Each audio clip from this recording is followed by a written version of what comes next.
بات کریں گے جامعہ کراچی کی، جس کی انتظامیہ کی جانب سے طلبہ کے ڈریس کوڈ سے متعلق نوٹیفیکیشن سامنے آنے کے بعد میں سوشل میڈیا پر ایک نئی بحث کا آغاز ہو گیا ہے، کیونکہ کچھ لوگ اسے مشرقی روایت کا عکاس قرار دے کر خوشائند قرار دے رہے ہیں، لیکن تنقید بھی بہت زیادہ کر رہے ہیں۔ کچھ کے خیال میں یہ نوٹیفیکیشن فارغ بیٹھی انتظامیہ کی سوچ کا اختراع ہے، اور اس نوٹیفیکیشن پر اگر نظر ڈالیں تو اس میں طلبہ کے شارٹس، بغیر آستین یا چست لباس، گرافکس والا لباس پہننے سمیت آرام دہ چپل پہننے پر بھی پابندی لگا دی گئی۔ جی، نوٹیفیکیشن میں تمام جو طلبہ و طلبات ہیں ان کو پابند کیا گیا ہے صاف ستھرا مہذب لباس پہننے کے لیے اور تعلیمی ماحول کے احترام کا مظاہرہ کرنے کے لیے، اور ایسے لباس سے گریز کریں جو اشتعال انگیز، جارحانہ یا توجہ ہٹانے والا ہو۔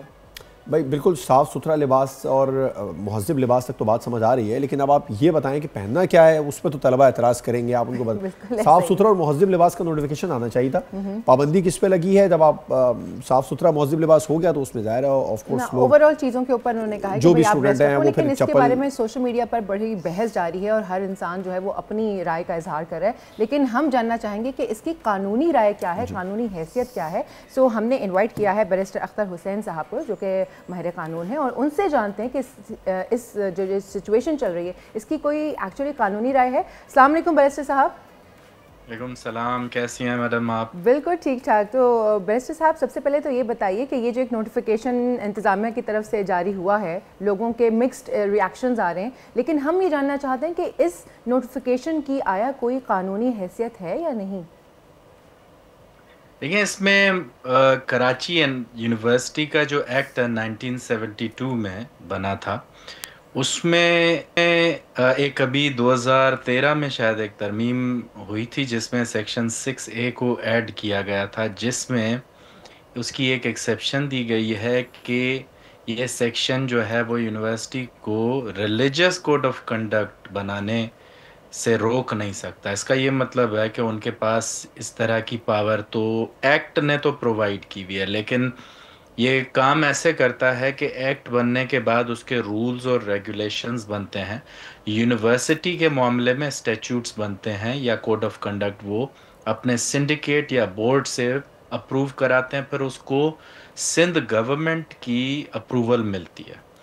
اچھا، یہ اب میں نے جتنا بھی ریسرچ اس پہ کیا تو ان کا کوئی جو سنڈیکیٹ ہے یا کوڈ آف کنڈکٹ وہ اس طرح آتھرائزڈ بنا ہوا نہیں ہے۔ جو ان کی ویب سائٹ پہ موجود ہے وہ کوڈ آف کنڈکٹ اسٹوڈنٹس کے لیے، اس میں کوئی بھی کپڑوں کی کوئی انہوں نے بات نہیں کی ہوئی۔ دیکھیں، جب آپ لا کی بات کرتے ہیں تو جو پاور آپ ڈرائیو کرتے ہیں، پہلے تو آپ کرتے ہیں ایکٹ سے۔ ایکٹ میں تو یہ پاور دی گئی ہے کہ ریلیجس کوڈ آف کنڈکٹ لاگو ہو سکتا ہے، لیکن اس میں انٹرسٹنگ ایک چیز یہ ہے کہ ہر ریلیجس کے فالوور کے اس کے ریلیجن کے مطابق۔ اب یہ جو ڈریس کوڈ ہے، پہلے تو یہ ان کو بتانا چاہیے کہ کیا یہ اس زمرے میں، ریلیجس زمرے میں دیا ہے۔ اگر دیا ہے تو یہ ہم اسیوم کر رہے ہیں کہ اسلامک کوڈ آف کنڈکٹ کے تحت دیا ہے یا نہیں۔ تو پھر اگر اسلامک کوڈ آف کنڈکٹ کے تحت دیا ہے تو جو ہندو، عیسائی، سکھ یا بقایا مذہب کے لوگ ہیں ان کے لیے پھر کیا قانون ہوگا؟ تو یہ کلیئرٹی جو ہے وہاں پہ نہیں ہے۔ دوسرا، ان کے پاور جو ٹھیک ہے صاحب، کلیئرٹی ہونا بہت ضروری ہے، آپ نے فرمایا۔ اچھا، سوشل میڈیا پر جب سے یہ ڈریس کوڈ جاری ہوا ہے، نوٹیفیکیشن پر ایک بحث چھڑ گئی ہے، کچھ لوگ اس کے حق میں بات کر رہے ہیں، کچھ کے خلاف جا رہے ہیں۔ نوٹیفیکیشن پر ایک تو آپ کی رائے کیا ہے؟ تو باقاعدہ نوٹیفیکیشن جاری ہو گیا۔ دوسرا یہ کہ مہذب لباس تک تو بات ٹھیک تھی کہ صاف ستھرا اور مہذب لباس پہنے، لیکن آپ ڈریس کوڈ بالکل وضع کر دیں گے، اس پر کیا قانون کہتا ہے؟ دیکھیں، جیسے میں نے عرض کیا کہ ان کے پاس صرف اور صرف ریلیجس کیپیسٹی میں کوڈ آف کنڈکٹ بنانے کا حق تو ضرور ہے۔ اب کیونکہ ریلیجن جو ہے وہ ڈریس کوڈ کو بھی کور کرتا ہے تو وہ اس میں کر سکتے ہیں، لیکن پرابلم یہ ہے، اس میں دو پرابلمز ہیں۔ ایک تو ان کو واضح کرنا چاہیے کہ یہ ہم ریلیجس کوڈ آف کنڈکٹ کے دائرے میں یہ کہہ رہے ہیں۔ دوسرا، ان کو ہر ریلیجن کے لیے الگ الگ پھر کرنا پڑے گا۔ دوسرا پرابلم یہ ہے اس کے ساتھ کہ جو نوٹیفیکیشن نکالا ہے اسٹوڈنٹس ایڈوائزر نے، اسٹوڈنٹس ایڈوائزر کے پاس کیا یہ پاور ہے؟ میرا نہیں خیال ہے.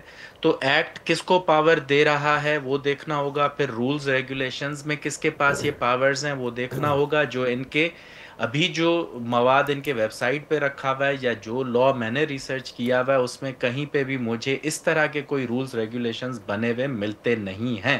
تو پاور ایکٹ میں موجود ہے, ایکٹ کے بعد یہ پاور کون ایکسرسائز کرے گا اس کے اوپر رولز بننے چاہیے یونیورسٹی کی طرف لیکن سے. بہرحال بھائی صاحب اگر وہ اسٹوڈنٹ آرگنائزر نے بھی ہیں تو یہ ہو سکتا ہے. انتظامیہ کو اعتماد میں لے کر یہ نوٹیفیکیشن جاری کیا ہوگا نا. دیکھیں اعتماد الگ چیز ہے اور لیگل پروسیجر کو اڈاپٹ کرنا الگ چیز ہے. تو لیگل پروسیجر کبھی یہ نہیں کہتا کہ آپ اعتماد میں لیں. تو کیا وہ آپ مجاز اپروو نہیں ہے کر لیں. نوٹیفیکیشن جاری کرنے کے؟ اسٹوڈنٹس ایڈوائزر نہیں ہو سکتا انلیس ان کو ایکسپلیسٹ پاور دی گئی ہو بائی رولز اینڈ ریگولیشنز. اچھا اگر وہ مجاز نہیں تو پھر تو نوٹیفیکیشن ہی غیر قانونی ہوا نا. دیکھیں غیر قانونی تو پاکستان میں تقریباً بہت ساری چیزیں روزانہ چلتی رہتی ہیں. اب پوائنٹ یہ ہے یہاں پہ قانون بھائی صاحب کا میں چاہوں گا اس پہ تھوڑی سی اسٹوڈنٹس کے لیے بھی کلیئرٹی ہو جائے. اگر وہ نوٹیفیکیشن جاری کرنے کے مجاز ہی نہیں ہے اسٹوڈنٹ آرگنائزر اور نوٹیفیکیشن جاری ہو گیا اور طلبہ پھر عمل درآمد نہیں کرتے تو کیا قانون ان پر لاگو ہوگا؟ اس کے بعد میں کیا پھر ان کے خلاف ایکشن ہو سکتا ہے؟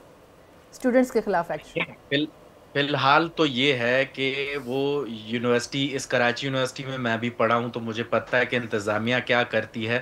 قانون جو ہے اس کے حساب سے پہلے تو ان کو اپنی پاور اسٹیبلش کرنی پڑے گی اسٹوڈنٹ ایڈوائزر کو کہ یہ میرے پاس ڈیلیگیٹڈ پاور موجود ہے کہ میں یہ کام کر سکتی ہوں, یہ نوٹیفیکیشن جاری کر سکتی ہوں. اگر تو وہ نہیں کر سکتے تو یہ نوٹیفیکیشن کی لیگل حیثیت کوئی نہیں ہے. اور جب یہ اب اس کی پریکٹیکلٹی دیکھنی ہوگی. اب لیگل حیثیت تو نہیں ہے لیکن کیا یونیورسٹی کے اسٹوڈنٹس جو ہے وہ اس کو جا کر کورٹ میں چیلنج کریں گے؟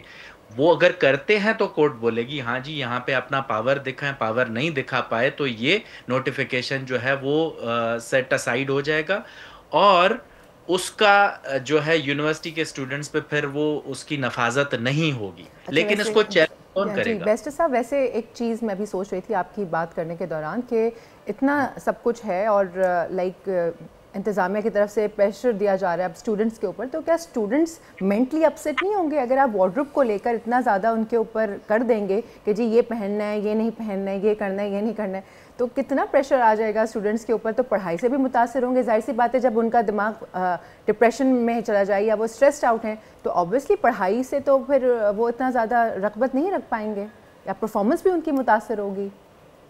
دیکھیں یہ بات تو ضرور ہے کہ جب آپ پڑھائی کے علاوہ باقی چیزوں پر قانون سازی کرنا شروع کر دیں گے, وہ بھی ایک ایسے کنٹری میں جس کنٹری کی پاپولیشن کنفیوزڈ ہے کہ ہم اسلامک ہیں یا نہیں ہیں. ایک پورا کا پورا جنریشن کا حصہ جو ہے وہ ہمارا ویسٹ کو اندھوں کی طرح فالو کر رہا ہے اور دوسرا جو ہے وہ کہتا ہے کہ نہیں جی ہم اسلام کے اوپر بنے تھے تو اسلام کی نظریے پر ہم نے چلنا ہے, لیکن آج تک کلیئر نہیں ہو پایا کہ یہ کیا ہمیں اسلامی طریقے پر چلنا ہے یا ویسٹ کے طریقے پر چلنا ہے. تو اس سیناریو میں جب آپ اسٹوڈنٹس کو اس طرح کے جو ہے کوڈ آف کنڈکٹ ایشو کریں گے تو وہ ظاہر سی بات ہے ٹینشن میں آئیں گے. وہ سارا دن انسٹاگرام دیکھتے رہتے ہیں اور فیس بک اور سوشل میڈیا سے یہاں پہ آریانہ گرانڈے اور ریانہ کو دیکھ کر وہ سوچ رہے ہوتے ہیں کہ ہماری یونیورسٹی میں بھی کچھ اس طرح کے ایکسپیرینسز ہوں گے, لیکن جب کراچی یونیورسٹی جاتے ہیں تو پھر ان کو پتہ چلتا ہے کہ یہاں پہ جو ہے ڈریس کوڈ کو جو ہے فالو کرنا پڑے گا. کراچی یونیورسٹی تو دور کی بات ہے, میں آپ کو سول سروسز اکیڈمی کی مثال دیتا ہوں. ابھی 2024 میں جو ٹریننگ شروع ہوئی ہے بلکہ 2023 کے آخر میں, وہاں پہ سی ایس پیز کو, سول سرونٹس آف پاکستان کو ایک نوٹیفیکیشن اسی طرح کا جاری ہوا کہ لڑکیوں کو کس طرح کا کوڈ آف کنڈکٹ اور لڑکوں کو کس طرح ڈریس کوڈ کرنا چاہیے. یہاں پہ یہ بھی واضح کرنا چاہوں گا کہ اس جو بھی نوٹیفیکیشن یہ جاری ہوا ہے صرف ایک شک کو چھوڑ کر جس میں جو ہے وہ جوتوں کے حوالے سے بولا بالکل گیا ایسی ہے, بالکل ایسی ہے. ڈریس کوڈ اگر ہم یونیورسٹی کی بات کریں تو اس میں تو کسی ایک خاص جینڈر کو مینشن نہیں کیا گیا, اوور آل بتایا گیا کہ صاف ستھرا لباس پہنے, جی دونوں کو, میل اور فیمیل دونوں کے لیے ہی یہ سب کہا گیا. اس پر بھی میں آپ کی رائے جاننا چاہوں گا کہ اس میں اگر کہیں ریلیجس پہلو نہ نکلا یونیورسٹی کا کی جو نیت ہو یا جس کا جو وہ چاہ رہے ہوں کہ بھئی صاف ستھرا لباس ہو اور اس کے علاوہ مہذب لباس ہو, تو پھر بات درست کہی جا سکتی ہے قانونی طور پر. no harm in it.